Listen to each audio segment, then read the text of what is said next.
Գիտեք, իմ տպավորությամբ իշխանությունն իր համար ունի կոնկրետ թիրախներ, նշանակետեր, որոնք այս կամ այն իրավիճակում իրենց համար խանգարող հանգամանք են եւ դրանց պետք է մեկուսացնել եւ օգտագործել են ցանկացած բան։ Ես համոզված եմ կլինի մարդ, որ ընդհանրապես որևէ բան չի արտահայտ, այդ մարդուն էլ են ձերբակալելու։ Եթե մտածեն, որ սա այս մի ինչ-որ իրենց ծրագրային զարգացման ժամանակ կարող է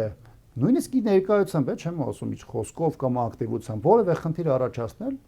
հոդվածը ի՞նչ է սրանց համար։ Հոդվածը գնում են, կախում են, ոնց որ ժամանակին ասում ենք մարդկան ժեբը պլան են գցում, դարձել է սա։ Ցանկացած ինչ-որ հոդված հնարում են, գցում են մարդկան ժեբը, տանում են, մեկուսացնում են մի ամիս, 2 ամիս, 5 ամիս, 6 ամիս, հետո մի փոքր իբր կոմպրոմիսի են գնում, տնային կալանքի ռեժիմ են տալիս, սահմանափակում են եւ այլն, մեկը ստացվում է որ մարդը մի 3 տարի, 4 տարի խաղեց դուրս